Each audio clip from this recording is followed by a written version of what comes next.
Welcome back to Master Guitar, where you will learn how to master guitar in the first of our coffee talks. In case you're wondering what you're going to learn from me just sitting around and talking, what's going to happen is I'll use Filmora and I'll throw up graphics on either side, text parts, some stuff down here, so that way it's not like you're sitting here just watching a guy rambling while he's drinking caffeine. Coffee cup. So today I thought I would talk about one of my sayings, and a brief story to go into it is years ago. I remember my father and I, it was shortly after we moved to New England. We had moved to New England and we were watching a Kung Fu movie with James Caan. I know, James Caan doing Kung Fu. It's funny. There was a character in the movie that had this line, "Proper planning prevents poor performance." So that was one of those moments that I'd never heard of any of those, slogans, all those kind of acronyms that, businessmen use. I'd never heard any of those. So I thought, to me, this was revolutionary. Yeah, I'm 8 years old. I began to plan everything. So first was, stupid things like, toys I wanted to buy. Remember, I'm 8 or 9 years old. So she'd get a 3-page list with as many options as possible, because to me a list was exhaustive. Exhaustive. Flash forward to about 1976. At that point I've been playing guitar since 1966, so it's been about 10 years. Proper planning prevents poor performance.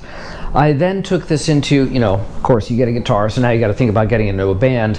So I began to try to plan, what do I need to do? I began to think about very seriously what steps do I need to take to fulfill my desire to be a professional musician. I took the somewhat lazy attitude of, well, I can either get, the one band,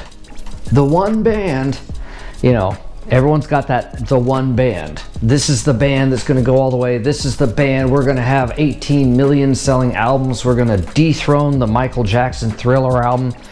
Frampton Comes Alive, people are going to be saying, who?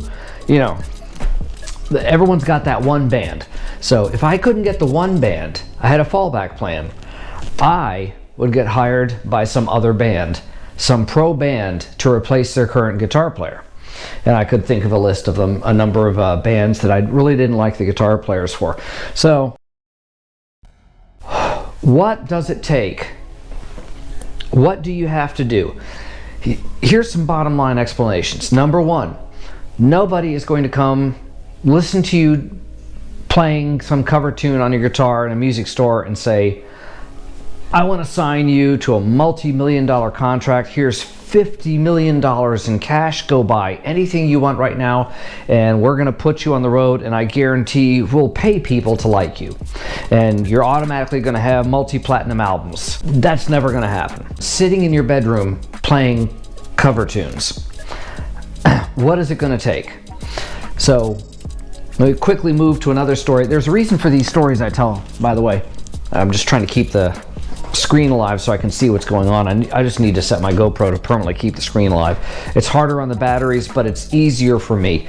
So I'm just going to have to work on that.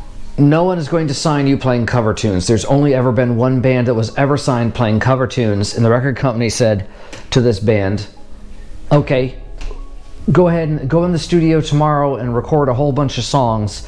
What songs do you have? They didn't have any.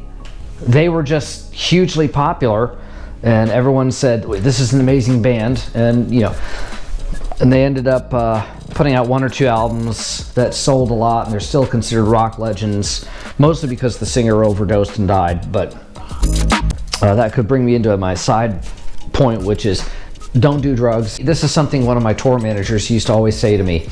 He says, you never turn on VH1 and hear all the bands saying, wow, I wish I'd done more drugs. I wish I'd gotten drunk a lot more. No one ever says that.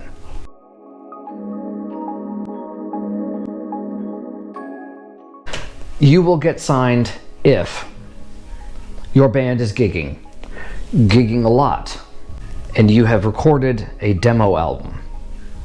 Even better is if you've already got a number of tunes up there somewhere, SoundCloud or what have you. There's some caveats to that.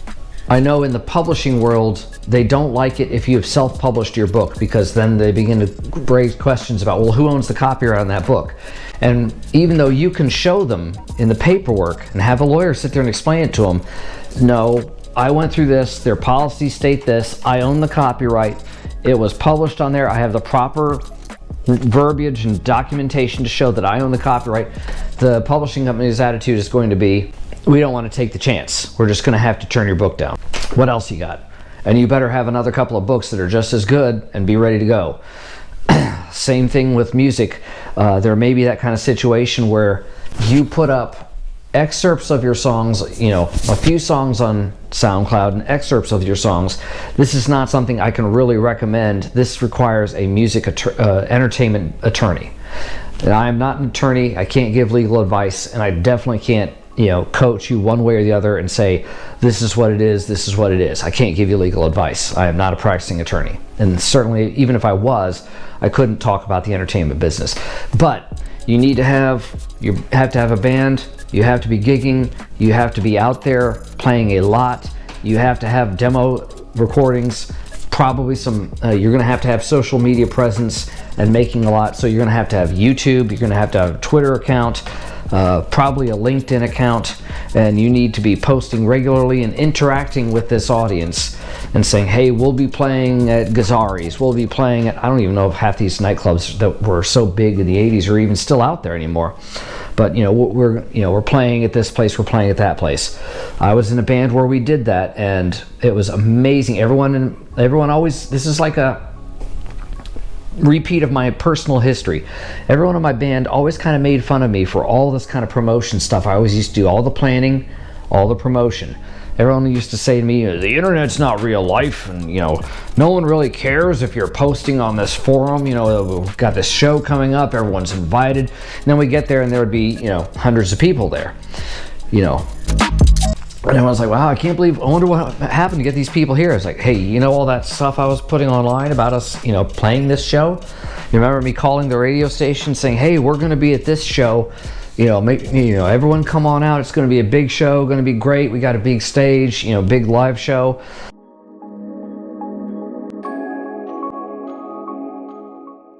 This is another one of my sayings. Besides the 5P principle, I have another saying. You will always achieve a little bit less than what you aim for. If you aim to be good enough, you're not going to be good enough. You're going to be a little bit less than good enough.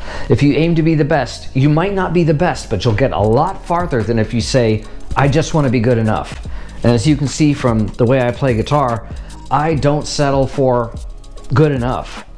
I keep focusing on, even though, there's no chance of me, playing out ever again. There's no chance of me getting signed to a record contract and touring ever, there's no chance of it now. It's not going to happen. The first thing a record company is going to ask about is, how old are you? And if you don't think that's the case, try talking to a manager. Try talking to a record company. I literally had contacts with managers in one band, single on the charts in Europe. Are you interested? And the first question they had is, how old's everyone in the band? Well, everyone in the band was actually older than me at that time, or I think it was around 40. I can't remember what year that was, but they laid it out. You got to be everyone in the band has to be 27 or younger. And it was like no point in even continuing the conversation at that point. So your band has to have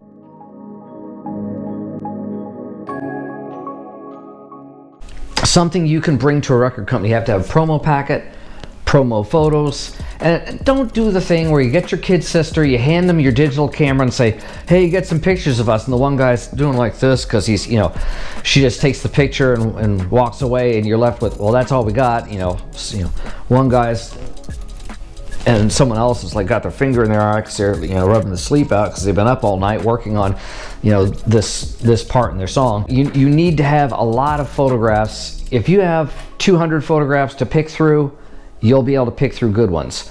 I remember we paid one band I was in. It was a band called White Rose. We went out and we paid a photographer to come out and take pictures of us. He went in there and he gave us galley proofs. That was how we chose our photographs. Here's the galley proofs. If you want more pictures, you know, you can go ahead and pay me and I'll give you some prints. And we paid for the prints, and we paid a lot of money for that. I mean, just the photo session alone, I think it was $120. That was 1990. So plan on spending a few $100s. Good photographs, good lights. I don't care if you have to have a green screen backdrop and you throw in your own throw your own background in there. Done, you know, what is your band? What's the hook I can hang on your band? You know, can we say, you know, this band is this, my band is this, this is its identity. And then you've got to have music that stands on its own. You've got to have, I don't know, I would say at least 2 or 3 albums worth of good music. Okay, here's the story. And this literally was my plan, was I was good friends with a guy whose parents owned a music store. And my idea was, they've got all this pro gear, let's rent the store for a week. We're gonna pay, and this was 1981, 82, somewhere around there. Let's pay them $1,000, rent the store for the week. We'll pay the guy to engineer and produce our demo album. A demo album, not a demo tape. I didn't want 4 songs, I wanted an album. And the band said no. And I told them, do you know what will happen if we don't do this? And they said, what? And I said, nothing. They turned down the idea. They said no. Let's concentrate on, let's get a PA system for the you know, basement, and we'll spend a lot more time rehearsing. And it's like, we're rehearsing every day. Every day that we're capable. There was a time where we were rehearsing every day in someone's basement. And it was just incredibly loud. But we were rehearsing every day in a basement. I can still hear it, by the way. Just the constant ringing in my ears. We never did play the show that we were supposed to play, that we were rehearsing for. And we rehearsed every week for 2 years. We played only a few shows. I was going to give you your money today, but you guys never showed up yesterday. Showed up for what? The gig. Definitely, the networking system in some areas needs some work. So when it comes to writing your songs, you need the best songs you can write. It can't just be, this one's pretty good. I kind of like this part in this one. If it's, I kind of like this part in this one, throw away the rest of the song, keep the part you like, write a whole new song around that part. Seriously, every song has to be good. All killer, no filler. I mean, you gotta look at an album. You gotta say, I gotta have 15 songs for a CD. Not that anyone buys CDs anymore. Everyone just buys the MP3s. But think of it now that everyone can buy either the entire album or they can buy one tune. So you need to make every song as strong as possible, especially in these days, especially with this market. Okay, so those are your thoughts for the day. I'm going to go ahead and film another one. Remember, comment, like, subscribe. Tell me what kind of content you would like to see on the channel in 2022. All right, we'll see ya. Bye.